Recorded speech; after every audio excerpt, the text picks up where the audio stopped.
Hi guys, welcome back to Ball Sense. This is going to be a very quick video because there's some breaking news. Um, as of around 10 or 11 GMT, it was officially announced that Real Madrid have completed their first signing under Zinedine Zidane's since he's returned. It's their first signing, and they have signed Eder Militao of Porto.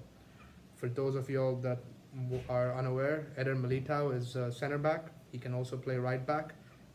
He's a Brazilian player, former Sao Paulo player, and he will be joining Real Madrid from the 2019-20 season onwards. Real Madrid have confirmed that. Um, it has been reported variously that the fee is around 43 million pounds, and it is also reported in some places that that is his release clause, and that makes sense because it is because they've activated his release clause that they were able to announce the signing. Otherwise, usually at this time, signings are not announced, and usually if they're buying a player and making a deal of it, then they will wait until the summer because no official deals can be announced. However, in this case, when you do activate a release clause of a player, then if then you can legally announce it. Although yes, signing will be activated from 2019 onwards. Eder Militao, like I said, is a center back. He will bring a lot to Real Madrid. What are his key strengths? Is that the first thing will be he's he's a very pacey player, and he will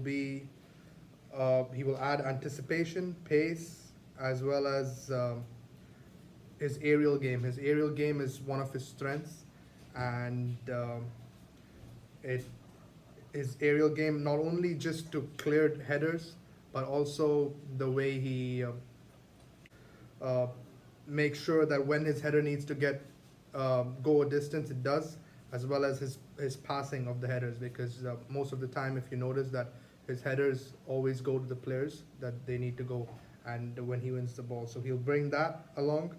Also, Porto had to sell because they're in a bit of a financial situation. They need to get the most that they can for their players, and 43 million pounds will do them a world of good as they can address those issues financially. So it's it's something that had to be done from Porto's point of view. Going into it as well, um, I did watch him play in the last Champions League game against Roma. Um, I wasn't too impressed, and he did not have his best of games at that game. But having said that, it's obviously unfair to judge a player just on one game. He has won the Portuguese Defender of the Championship 5 months in a row, so that tells me that there is a potential there. There is a player in there somewhere, and that he is well thought of in Portugal. It also tells me that he has settled in that league very well, considering it's just his first season, and that he will go on to um, Real Madrid with high hopes and high expectations. Um, and yeah, like I said, I don't expect him to start considering the lineups that I mentioned. They have Sergio Ramos, Varane, Nacho Fernandez, and Marcos Llorente. But I do expect him to feature for Real Madrid at some point, and definitely make an impact.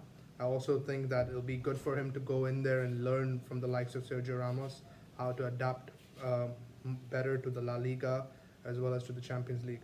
So those are the key aspects of Eder Militao, and he was linked to Manchester United as well. So he was on the Premier League radar.